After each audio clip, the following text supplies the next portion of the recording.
हरिओम।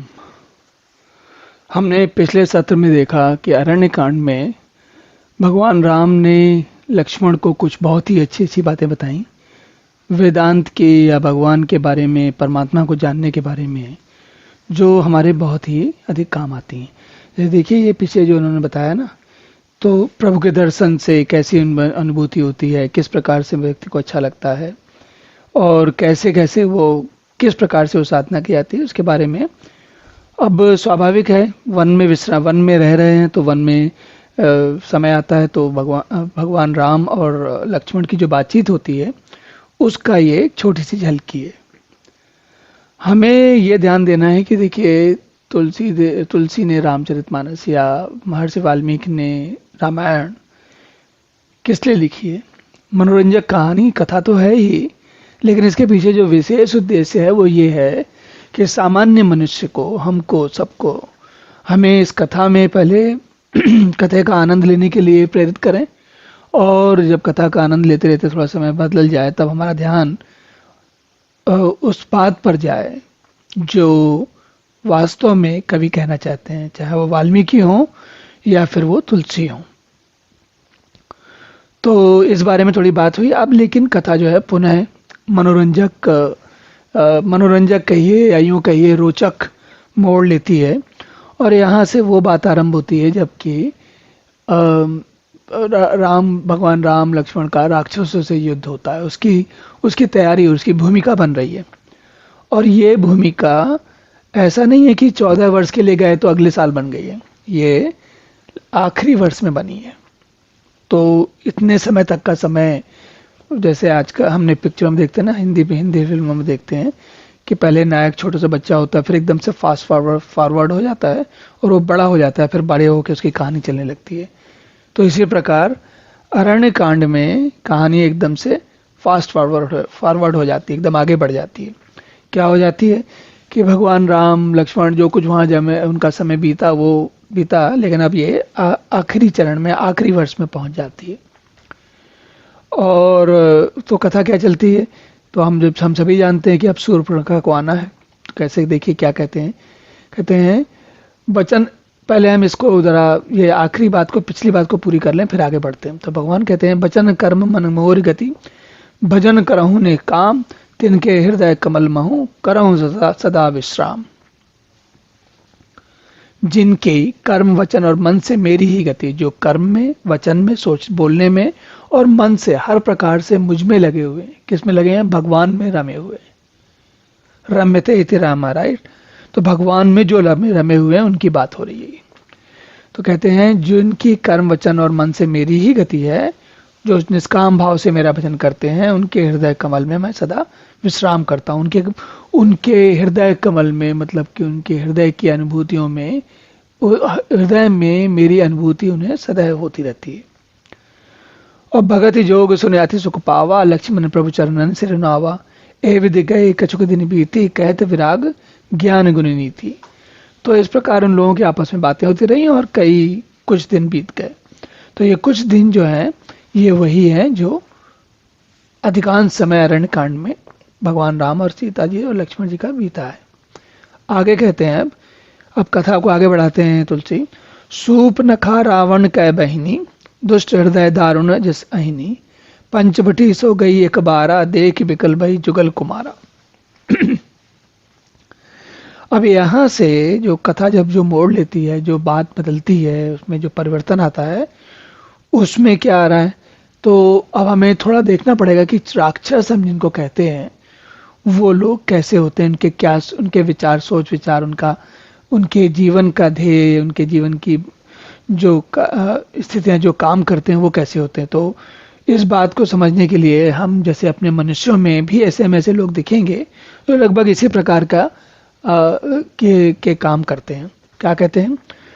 शूर्पणखा रावण के बहनी, रावण की एक बहन है शूर्पणखा, दुष्ट हृदय दारुण जैस अहिनी, जो नागिन के समान दुष्ट हृदय वाली है, और वो घूमते फिरते पंचवटी में सो गई एक बार। पंचवटी एक बार पहुंच गई, पंचवटी जहां पर के राम लक्ष्मण जी और सीता जी हैं। और देख बिकल भई जुगल कुमारा, तो उसने जैसे ही उसकी दृष्टि जब पड़ती है राम और लक्ष्मण पर शूर्पणखा की, तो वो विकल हो गई। विकल मतलब काम से पीड़ित हो गई, मतलब इच्छा से पीड़ित हो गई। जो अब ये जो एक सहज भाव होता है नर नारी के प्रति, जो एक जैसे समाज के जीवन के सीमाओं में मर्यादाओं में होता है, वो एक अलग बात होती है। लेकिन कई लोग, उनके मन में इस प्रकार की ना तो मर्यादाएं होती, ना हृदय में कोई मर्यादा होती, ना मन में कोई मर्यादा होती, ना ही आचरण में कोई मर्यादा होती। उनको तो जब जैसा जो अच्छा लगता है वो बिना निष्कंटक चाहिए होता है। हमने अपने जीवन में ऐसे मनुष्य देखे होंगे जो केवल अपने ही बारे में सोचते हैं। उनको ना तो समाज के शिष्टाचार से कोई फर्क पड़ता है, ना उनको ये लगता है कि कहीं कोई रोक, कोई नियंत्रण होना चाहिए। और नियंत्रण और रोक की बात तुलसी देखिए क्या कहते हैं, कैसा नियंत्रण की समस्या है। भ्राता पिता पुत्र उर्गारी, पुरुष मनोहर निरखत नारी, होय विकल सक मन ही न रोकी, जिमि रवि मनि दिव्र द्रव रवि ही बिलोकी। तो इस प्रकार के स्त्री पुरुष दोनों, यहाँ पर स्त्री की बात हो रही है, लेकिन पुरुष भी वैसे ही होते हैं, ऐसा नहीं कि पुरुष में कोई विशेष अंतर होता है। तो जो राक्षस प्रकार के लोग होते हैं, जिनको कि जो स्वयं केवल केवल और केवल अपने और अपने बारे में सोचते हैं, तो अपने बारे में भी सोचने का अर्थ समझिए, चाहे शारीरिक इच्छाएं हों, चाहे मानसिक इच्छाएं हों, चाहे बौद्धिक इच्छाएं हों, वे समाज के लिए नहीं सोचते, वो केवल अपने बारे में सोचते हैं। और अपने आप को रोकने का चेष्टा भी नहीं, एक तो रोकने की चेष्टा ही नहीं करते, और चेष्टा करते हैं तो रोक नहीं पाते। हमको यहाँ ये समझ लेना चाहिए, राक्षस वो हैं जो रोकने की चेष्टा ही नहीं करते। तो जो हम जानते हैं सत्व गुण, रजोगुण, तमोगुण, 3 गुण होते हैं ना, तो उसमें जो सत्व गुण वाले हैं वे अपनी मर्यादाओं में सारा काम करते हैं। भगवान राम जो हैं सत्व गुण के सबसे अच्छे प्रतीक हैं। और रजोगुण में हम सभी आते हैं, कभी हम गलतियां करते हैं, कभी हम अपनी इच्छाओं को रोक पाते हैं, कभी नहीं रोक पाते हैं। तमोगुण वाले लोग जो हैं वो अपनी इच्छाओं को रोकने की, उनको इस बारे में पता ही नहीं होता कि इच्छाएं रोकनी भी होती हैं। कैसे? तुलसी कहते हैं भ्राता पिता पुत्र उर्गारी। अब सोचिए कोई स्त्री ऐसी हो जिसको कि भाई दिखे या पिता दिखे या पुत्र दिखे, पुत्र सरीखे लोग दिखें, मतलब उनके स्वयं के संबंधी भी हो सकते हैं और इनके जैसे दिखते भी हो सकते हैं, आयु में भी वैसे हो सकते हैं, दृष्टि में भी वैसे हो सकते हैं। तुलसी कह रहे हैं कि जो राक्षस प्रवृत्ति के लोग हैं उनको जब ऐसे लोग दिखते हैं तो उनका मन काम से पीड़ित हो जाता है, काम इच्छा से पीड़ित हो जाता है, और वो अपने आप को होई विकल सक मन ही न रोकी, इतने विकल हो जाते हैं कि वो आगा पीछा कोई अपना सब समाज के जीवन के क्या नियम, क्या सभ्यताएं, क्या मर्यादाएं हैं, कुछ नहीं देखते उनको तो। और हम समाज में इस प्रकार के लोग हम भी जानते हैं, हमारे सामान्य समाज में ऐसे लोग, ऐसे नहीं कि बहुत सारे लोग होते हैं, बहुत ही कम ऐसे लोग होते हैं जो इतने पाश्विक प्रकृति के होते हैं। सामान्य मनुष्यों में ऐसे लोग ढूंढना बड़ा मुश्किल है, मिलेंगे तो उनके बारे में निश्चित रूप से आप कहीं कोई न कहीं कोई समाचार पत्र में या कोई ऐसी बात सुनेंगे जिससे आपका मन व्यथित हो जाएगा। और तुलसी जो है उनके समय की जो उदाहरण है, उस उदाहरण के अनुसार कहते हैं जैसे जिम रवि मन द्रव रवि ही बिलोकी, जो सूर्यकांत मणि है, सूर्य को देखने, सूर्य के से चमकने वाली जो मणि होती है, सूर्य की कांत से चमकने वाली जो मणि होती है, वो जैसे ही उसको सूर्य दिखता है वो पिघल जाती मतलब वो अपने आप को भूल जाती है, उसको वो सूर्य में मिल जाती है। तो इसी प्रकार शूर्पणखा जो है वो भगवान राम और लक्ष्मण के शारीरिक सौंदर्य, भाई उनके मन में क्या चल रहा है, उनकी बुद्धि कैसी, उनके विचार कैसे, उनका स्वभाव कैसा है, इस सबसे तो उसे कोई अर्थ है नहीं। वो तो केवल उनका जो शरीर दिख रहा है उसी को देखकर विकल हो गई, उसको चाह रही है। तो अब आगे लिखते हैं रुचिर रूप धरि प्रभु पहुंच जाई, बोली बचन बहुत मुस्काई, तुम सम पुरुष न मोह सम नारी, यह संजोग विधि रचा विचारी। अब उसको जैसी विकलता हुई, जितने सुंदर राम और लक्ष्मण दिख रहे हैं, तो उनसे उनके समक्ष जाना है तो वो जानती है कि अगर जो मेरा स्वाभाविक स्थिति उसकी है उसमें जाएगी तो फिर तो उनको वो कोई रुचि ही नहीं दिखाएंगे। तो उसने क्या किया, माया से अपना सुंदर रूप रखिया। सुंदर माया से सुंदर रूप जैसे हम आज भी देखते हैं। आज के समय में क्या होता है, कभी कभी अधिक आयु के जो स्त्रियां हैं, 50-55 जैसे जो भी हो सकती हैं, जो भी अधिक आयु की समझिए आप, वो कुछ इस प्रकार से अपना मेकअप करें, ऐसे सजे धजें कि ऐसा लगे कि वो कम उम्र की, कम आयु की हैं और जो जितनी सुंदरता उनकी है नहीं उससे अधिक सुंदर बन जाए। वो मेकअप उसी को कहते हैं। मेकअप का अर्थ होता है बना लेना, मेकअप बना लेना अपने आप को। तो कहते हैं तो उन्होंने क्या किया, सुंदर रूप धर के यानी कि सज धज के प्रभु के पास जाकर कहते बोली वचन बहुत मुस्काई, तुम सम पुरुष नमो सम नारी, यह संजोग विधि रचा बेचारी। अब देखिए अपना काम बनाने के लिए विधाता को ले आई बीच में, कह रहे न तुम्हारे समान कोई सुंदर पुरुष है और न मेरे समान सुंदर कोई नारी है। विधाता ने यह संजोग, यह बात अब अपनी बात बनाने के लिए कह रहे हैं। भगवान राम अगर राक्षसी प्रवृत्ति के होते तो वो तुरंत उसकी बात से मान जाते, उसकी सम्मति में हो जाते कि भाई हाँ ये तो अच्छी बात कही तुमने। लेकिन भगवान राम तो भगवान है, सतो गुण के, सत्य गुण के जो अंतिम पराकाष्ठा से भी आगे हैं। भगवान तो सारे गुणों से ही आगे हैं, तो उनका तो कहना ही क्या। तो कहते हैं मम अनुरूप पुरुष जग माही, देखे खोज लोक त्यों नाही, ताते अब लग रहे कुमारी, मन माना कछु तुम्हें निहारी। अब ये भी कह रही है, लुभाने के लिए कह रही हैं शूर्पणखा कि भाई मुझसे मेरे मेरी जैसी सुंदर स्त्री के लिए अभी तक पूरे संसार में, पूरे जगत में मुझे कोई सुंदर पुरुष नहीं मिला और इसलिए मैं अभी तक कुमारी रही। अब वो कह रही है कुमारी है कि नहीं, वो उससे आपको हमें कोई अर्थ नहीं, मतलब नहीं, हमें कुछ फर्क नहीं पड़ता। हम तो मान लेंगे कि वो कह रही कुमारी है तो कुमारी है। भगवान राम से वो कह रही है। सोचिए भगवान को उल्लू बनाने की कोशिश करें, भगवान को ऐसे बुलाने की या ऐसे उनको भगवान को सोच रहे हैं कि भगवान को भी असमंजस में या दुविधा में डाल देंगे। कह रही है अब तुमको देखकर मेरा कुछ मन माना कछु तुम्हें निहारी, और सीतहि चितहि कही प्रभु बाता, आए कुआर मोर लघु भ्राता, गई लक्ष्मण रिपु भगिनी जानी, प्रभु बिलो के बोले मृदुवानी। तो सीता जी को भगवान राम ने क्या किया, संकेत से कह दिया कि भाई ये मेरी पत्नी साथ में है सीता जी, और ये मेरा छोटा भाई है कुमार है। कुमार है मतलब ये अभी ये युवक है, कम उम्र का है, तुम उसके पास जाओ। तब जो है अब देखिए उसके लिए शूर्पणखा के लिए इस बात का कोई अंतर नहीं, राम क्या है लक्ष्मण क्या है, उसे तो सुंदर दिख रहे हैं बस। राम भी सुंदर है और लक्ष्मण भी सुंदर है, तो राम नहीं तो कोई बात नहीं, लक्ष्मण सही। तो लक्ष्मण जी के पास चली गई। गई लक्ष्मण रिपु भगनी जानी, प्रभु बिलो के बोले मृदुवानी। तो लक्ष्मण जी भी साधारण थोड़ी है। हम तो भूल जाते हैं कि लक्ष्मण जी, ऐसा लगता है कि रामचंद्र जी के साथ साथ चल रहे हैं तो वो कुछ उनके साइड किक हैं, वैसा नहीं है। लक्ष्मण जी विशेष है, साइड किक तो है, भगवान के साइड किक है, सही बात है, लेकिन हमारे मनुष्यों में जैसे साइड किक होते हैं वैसे साइड किक नहीं, वो ये विशेष वाले साइड किक है। कैसे वाले हैं, शेषनाग जी हैं जो हमेशा साथ में रहते हैं, साइड किक इसलिए हैं, लेकिन उनकी अपनी क्षमताएं तो क्या है, वो उनका भी आनंद लेते हैं।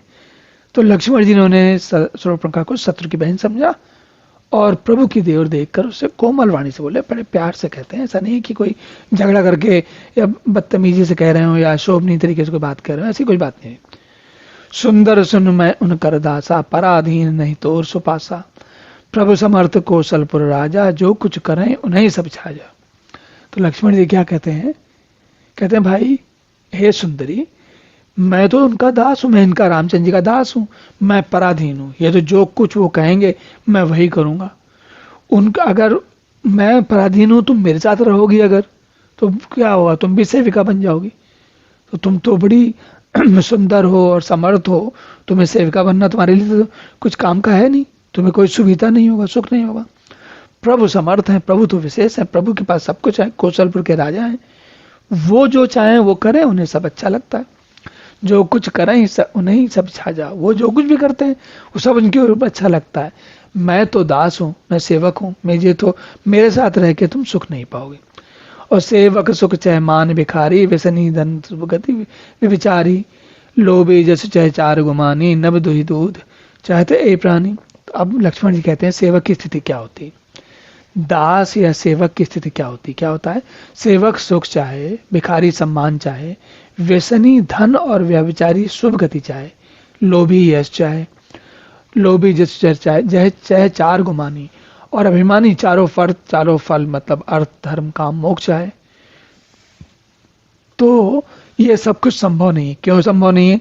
ये सब प्राणी आकाश से दूध लाना चाहते हैं। दूध मिलता है गाय से, आकाश से तो मिलता नहीं है। तो लक्ष्मण जी कह रहे हैं ये संभव ही नहीं है। क्या संभव नहीं है? कि सेवक जो है उसके लिए उसको सुख मिल सके। उन्होंने सेवक की बात की थी सबसे पहले अपनी, बाद में बाकी सारे उदाहरण दे दिए, लेकिन वो ये बता रहे हैं, मुख्य बात ये बता रहे हैं कि उसको सुख संभव नहीं, सेवक के लिए सुख संभव नहीं है। और पुण्य फिर राम निकट सो आई, प्रभु लक्ष्मण पही बहुरी पठाई, लक्ष्मण ने कहा तो ही बरई, सोत्र न तोरी लाज परिहरई। लक्ष्मण लौट कर फिर से रामचंद्र जी के पास गई कि भाई ये स्वामी है।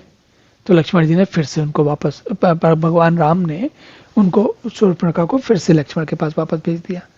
तब लक्ष्मण जी कहते हैं भाई तुम्हें तो वही वरेगा जो उसने तृण तोड़कर लज्जा त्याग दी हो, मतलब जिसने सारी प्रकार की लज्जाएं छोड़ दी हो। तुम्हारा तो कोई ठिकाना ही नहीं, तुम कभी राम के पास जाते, कभी मेरे पास आती हो। तुम्हें तो मतलब, तो अगर तुम्हें कोई वर भी ले तो क्या होगा, तुम कल को कोई दूसरा दिखेगा तो तुम वहां चले जाओगे। तो तुमको वरने वाला कोई निपट निर्लज होगा। क्या मतलब हुआ यहाँ पर? समझने की बात केवल इतनी है कि राक्षसी स्त्री के लिए राक्षस पुरुष ही चाहिए, उसी जैसे स्वभाव वाला चाहिए। आज ये तो कल कोई और, या 2-4 या 10-15 या एक, जो मिल जाए वहां से ही। कोई किसी किस प्रकार के नियम संयम नहीं। तब खिसियाने राम पही गए, रूप भयंकर प्रकटत भई, सीता ही सबही देख रघुराई, कहा अनुज सन सहन बुझाई। अब शूर्पणखा भी राक्षसी है, उसका मन विकल हो गया है, उसे चाहिए लेकिन मिल नहीं रहा। तो क्या हुआ? उसने कहा ऐसे लोग नहीं मानेंगे, उसने कहा अपना बल दिखाते हैं। तो उसने क्या किया, अपना वास्तविक रूप प्रकट कर लिया राक्षसी के रूप में। मतलब वो जो उसका मेकअप है वो बिगड़ गया, और उसने सोचा कि अब तो इनको खींच ले जाएं, पकड़ें, कुछ जो भी समझ में आया उसको। रूप भयंकर रूप दिखाया उसने। भयंकर रूप क्या दिखाया कि वो राम को, उसने सोचा कि इनको हम कब्जा कर लें, कुछ कर लें ऐसा। जब सीता जिसको देखकर डरी तो राम भगवान ने उनको, लक्ष्मण को इशारे से, संकेत से बता दिया कि भाई कुछ करना है तुमको, इनको दे, इनको इनका इंतजाम करो, इनकी व्यवस्था करो। तो लक्ष्मण जी तो बिल्कुल, हमने देखा ही कि चाहे परशुराम जी आए हों और चाहे भरत जी आए हों, जब इतने बड़े बड़े लोग आए थे तब लक्ष्मण जी तुरंत खड़े हुए थे कि कोई बात भी करेगा तो हम उससे युद्ध कर देंगे। तो यहाँ क्या किया लक्ष्मण जी ने, लक्ष्मण अति लाघव सो नाक कान बन कीन, ताके कर रावण कहे मनो चुनौती दीन। लक्ष्मण जी ने एक क्षण में उसकी नाक और कान काट लिए। अब नाक कान क्यों काटे?